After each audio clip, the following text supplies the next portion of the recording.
How's it going, everyone? In today's video, we're going to be looking at a Hobbymaster one, of course. It is a Panavia Tornado IDS, of course. It is a Norm 95, as you can see right there. That is the camouflage term. It is from Luftwaffe's JaBoG Geschwader 31 Buchel, which is a German fighter bomber wing that has been active since 1958 when formed. The squadron would field the Panavia Tornado in 1979, and it was the first German squadron to do so until the last Tornado was replaced in 2010 by the Eurofighter Typhoon, and becoming Taktische Luftwaffe Geschwader 31 and becoming the Luftwaffe's first operational Eurofighter wing as well. It's in the usual Hobbymaster box, so no good in it, is it? So what we'll do is we'll quickly grab this Tornado out of the box and get our grubby little hands on it and check it out. Alright, with our Tornado released from the box, it does have the baggie in here. It does have the landing gear options for in-flight and gear down. It does have a set of instructions, so if you like your instructions, you do get some, because assembling this, it's not overly hard, but pictures do help, and instructions are always good when manufacturers do provide them. One thing of note, I get this mixed up quite often as well. The air-to-air missiles go inboard towards the fuselage. It always made sense to me when I remember my first one. I actually put them out, like outboard, because it made sense to me that the missiles weren't so close to the fuselage. But that is how they are. They are inboard, so remember to do that. There is a stand in the side, and well, we'll get this open and have a little look what we've got. Oh, that does look very nice. I do like that camo. A couple subtle different greys there. It does have some ordnance in here, some tanks, ground duties, I think there. Yep, look to be some payways. That is going to be fun to fit.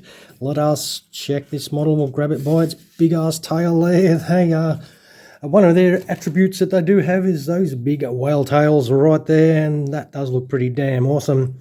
The livery itself looks really nice. We'll zoom in, have a little look at some of those details before we start putting this thing together.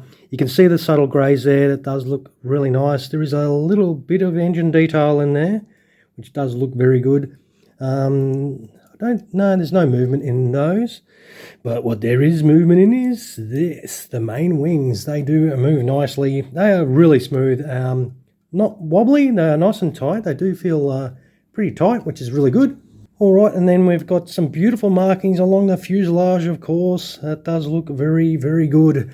We'll zip around this side. It should be identical, which it is, and it does look fantastic. The tail markings look great. Yep, definitely a nice looking unit. Let's see if this does pop off. It should.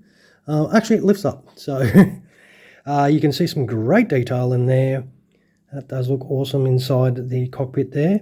So the canopy lifts up nicely, and then you just plonk it straight down. Yep, some really nice detail.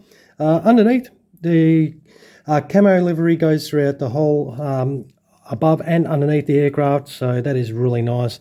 It does look very, very good. I do like it, but it is not complete, is it? So what we'll do is we'll set this up for in-flight, of course, and we'll come right back.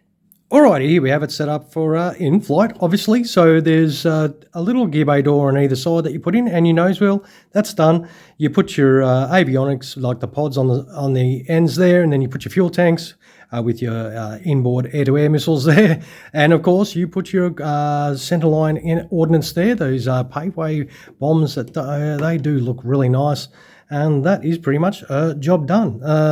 The ordnance went on really nicely. They seem to move around nice as well. So if you do want to alter the geometry of the wings, it should be no dramas in sort of moving these around, I'm gathering. Let's have a little look.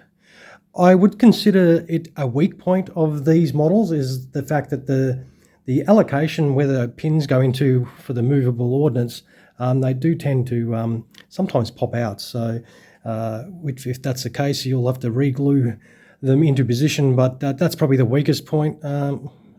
Actually, you can sort of see that. I think it has just happened to this one. Oh no, it seems to be, it's just a little bit loose for some reason, that one. The other one's nice and tight. But overall, it does look pretty cool. Definitely a nice little setup, and the geometry change of the wings is always a nice feature on these aircraft, and it does look absolutely fantastic. definitely a pretty cool looking model. Very, very straightforward. Now you do put these little inserts here so that it stops the wings from going too far back. And of course, yeah, it does look fantastic. The stand hole right in there, you just put the stand into that position, which we'll do right now. So that is your stand. It's a two-piece stand. It's got the metal shaft and the plastic base. It is actually the same as the MiG-29. So if you do lose one and you've got a MiG-29, you can use that one. And that's it on this stand. It does look pretty damn cool. Definitely a nice looking unit. I do like the camo. It looks really nice. I like the subtle differences between the two greys. Does look pretty damn cool. What we'll do though is we'll throw some landing gear on this, of course, and set it up, gear down, and we'll check it out sitting on the deck. All right, here we have it set up for, well, obviously gear down. Very straightforward. It's two gear bay doors for the main landing gear, and then of course you've got your main wheels. They don't roll. And then you've got your nose wheel module. That doesn't roll either, so no rolling ability on these wheels at all. This one that was loose, the actual little pivot piece did come out of the wing, so I've had to glue that back into place. That is one of the downfalls with the variable geometry wing aircraft models, where they have their little pivot pieces glued in there. They do come unglued, and they're a real bitch to actually re-glue, and try and not get any of that glue on your model. I might have got a little bit on there. It's just a pain in the butt sometimes, but this is how she does look, all set up, beautifully done, gear down, looks fantastic. These, of course, are your generic pilots. They're not, you know, they're pretty average, but they're very generic. But yeah, all right, we'll wind up the video. We'll chuck this on the scales and see how much a Tornado does weigh for you that are interested. And we do have ourselves 336 grams, which is not a too bad a weight at all. All right, we'll start winding up the video. Don't forget, I'll throw some photos of this at the end. Sausage finger to test. It's the usual size. We've done a couple of Tornadoes. Now, don't forget, drop a comment below if you've got something to say, whether you like it or not, of course. And feel free to punch that subscribe button if you have yet to do that as well. And if you found this video helpful in any sort of way, don't forget, some of those my way would be freaking awesome. And finally, of course, thank you, the viewer, for dropping past and checking out another one of our videos. I hope you enjoyed this beautiful Tornado here from Hobby Master today. All right, everyone, thanks for watching, and you all have an awesome sauce rest of your day. Cheers, everyone.